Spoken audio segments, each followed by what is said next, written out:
Assalamualaikum warahmatullahi wabarakatuh. Kali ini saya akan share penggunaan saya tentang iPhone 16 Pro ya. Bagaimana user experience-nya. Sebelumnya saya juga sudah pernah menggunakan iPhone 15 Pro Max.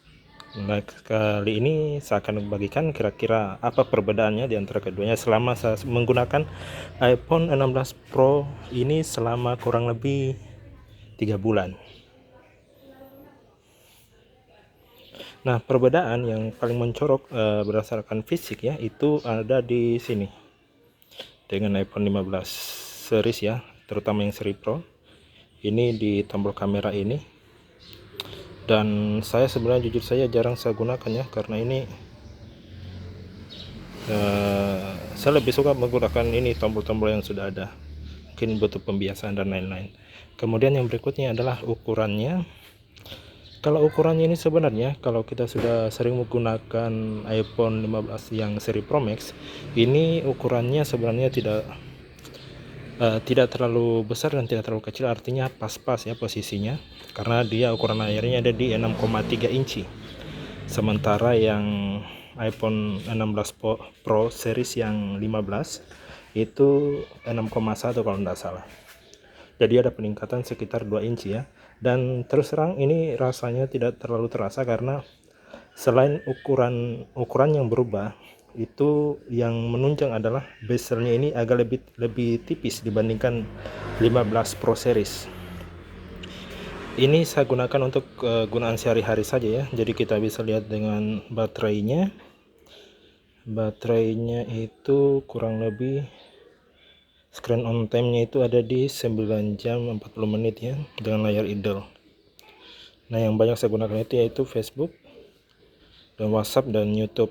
Untuk game saya tidak bermain game di sini, saya lebih banyak bermain game itu di HP Android ya.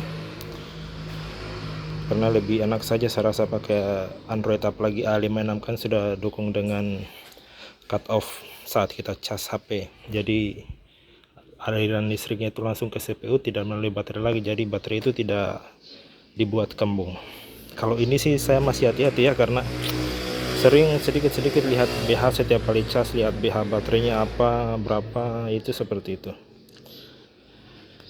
Jadi yang jadi pertanyaannya, apakah lebih enak mana ya, kita pakai Android iPhone 15 series atau 16 Pro series?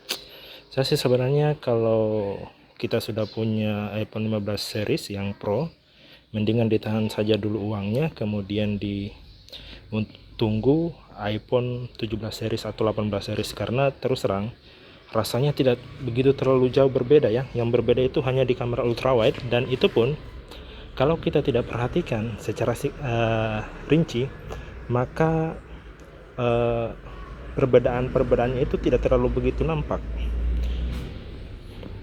Di sini kamera ultrawide-nya sudah 48 megapiksel, sementara yang sebelumnya yang Pro series itu kalau tidak salah baru 12 megapiksel. Dan itu sebenarnya sudah tidak terlalu terasa. Nah, kemudian kekurangan berikutnya iPhone adalah ketika kita sorot rekam video atau foto, mengambil gambar pada malam hari, itu flare-nya itu masih kentara. Jadi belum terlalu begitu signifikan lah bedanya. Jadi kalau menurut saya, kalau untuk di harga flagship, saya lebih cenderung ke Samsung S series atau ke Xiaomi 13 atau 14, atau kalau suka yang ada Oppo dan Vivo ya. Tapi kalau saya sih, ini HP-nya bagus, tapi bukan untuk saya. Apalagi ini HP ini tidak bisa kita pakai download, bebas download ya. Kayak aplikasi-aplikasi mod atau crack itu tidak bisa kita download di sini. Di sini semua harus aplikasi yang original. Dan itu memang security-nya bagus, tapi membuat kita terbatas. Artinya kita terbatas menggunakan aplikasi-aplikasi yang ada di internet. Kemudian menurut saya, kalau hanya untuk yang namanya keamanan, itu tergantung lagi ke pribadi masing-masing ya. Walaupun HP-nya seaman apapun, kalau orangnya tidak paham dan tidak melek tentang aplikasi apa yang diinstal atau apa yang dibuka, maka hasilnya akan sama saja. Itu seperti itu.